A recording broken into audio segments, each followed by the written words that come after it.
Para santri almarhum Kiai Haji Abdurrahman Wahid atau Gus Dur, mantan Presiden RI keempat, telah membentuk jaringan Gus Durian yang telah ada di berbagai provinsi dan kabupaten kota di Indonesia. Gus Durian adalah jaringan para pengagum almarhum Gus Dur dari berbagai kalangan lintas agama, partai dan golongan yang bertujuan untuk meneruskan perjuangan almarhum Gus Dur melalui jalur kultural. Namun, untuk jalur politik, para santri ini telah membentuk organisasi tersendiri dengan nama Barisan Kader atau Barikade Gus Dur. Barikade Gus Dur yang merupakan gerakan lintas partai, suku, agama, ras, dan golongan tersebut dibina oleh putri almarhum Gus Dur, Yeni Wahid. Jaringan Barikade Gus Dur pun sudah terbentuk di hampir semua wilayah, termasuk juga di Provinsi Lampung. Untuk di Lampung telah terbentuk kepengurusan Dewan Pimpinan Wilayah atau DPW Barikade Gus Dur yang dipimpin oleh mantan politisi PKB Pro Gus Dur, Muhammad Irfandi Romas. Kepengurusan Barikade Gus Dur terdiri dari berbagai kalangan masyarakat, termasuk dari kalangan partai politik, milenial, dan emak-emak. Saat ini, DPW Barikade Gus Dur Provinsi Lampung telah membentuk kepengurusan di kabupaten kota atau disebut Dewan Pengurus Cabang. Agenda kegiatan Barikade Gus Dur Lampung menyangkut banyak hal, di antaranya di bidang keagamaan, sosial, politik, kemasyarakatan, dan membela hak kaum minoritas. Ketua Barikade Gus Dur Lampung M. Irfandi Romas juga berkomitmen untuk ikut mengawal agar Provinsi Lampung tetap demokratis dan lebih maju, pun saat memasuki masa pilkada.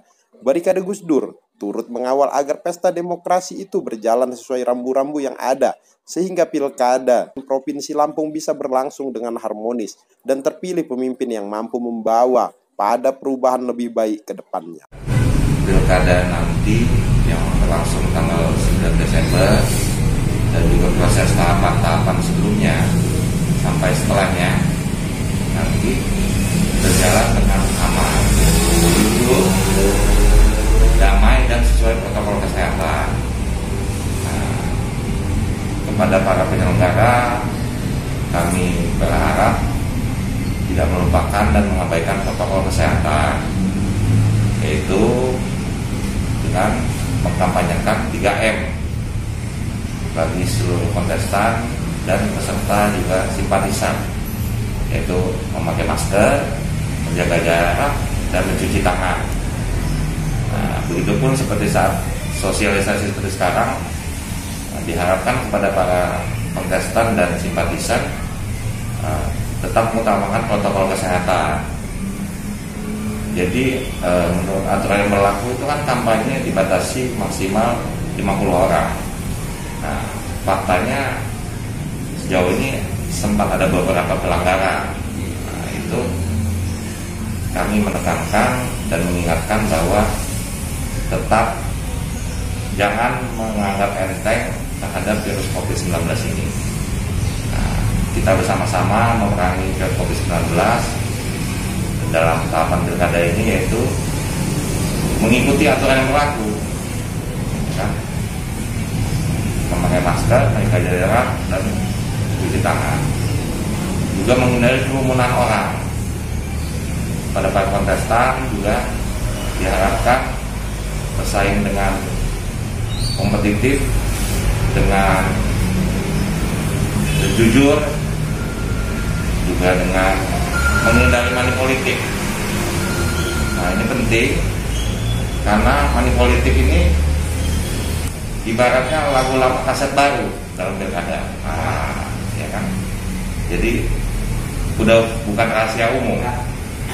Money politik itu di dalam setiap proses pilkada itu santer dan luas di masyarakat.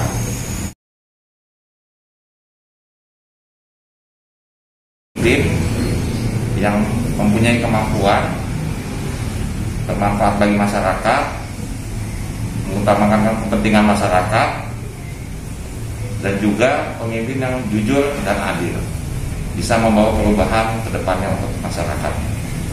Kemudian kepada para penyelenggara juga, mari kita bersama-sama bekerjasama agar pilkada ini damai, aman, dan sesuai protokol kesehatan. Saya rasa itu.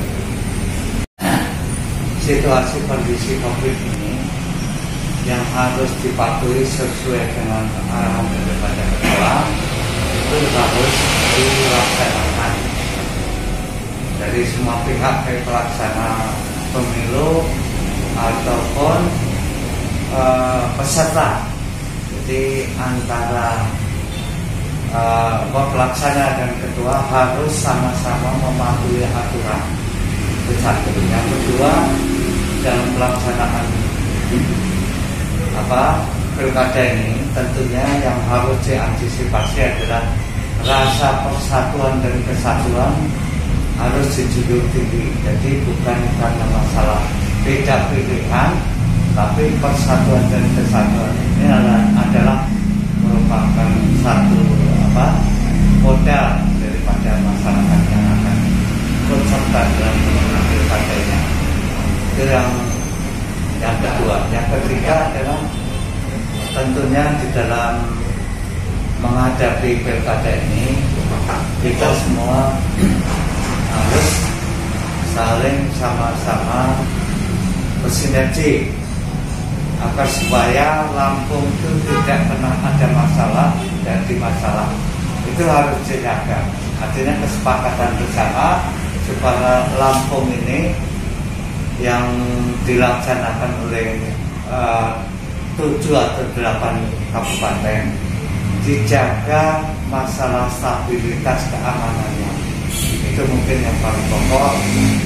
Oleh sebab itu, dari Barga itu saya sebagai sekretaris mengharapkan agar supaya seluruh komponen masyarakat ini bersatu menghadapi pilkada serentak dan dimeriahkan dengan gembira, dengan senang, gitu. Supaya tingkat daripada masyarakat ini ikut senang adanya pemilu, ikut senang menghadapi pilkada ini. Jadi gembira, gitu. Jangan sampai ada pilkada kemudian pada sedih masalah COVID ini. Tapi harus gembira, harus senang. Ya saya rasa mungkin itulah yang bisa.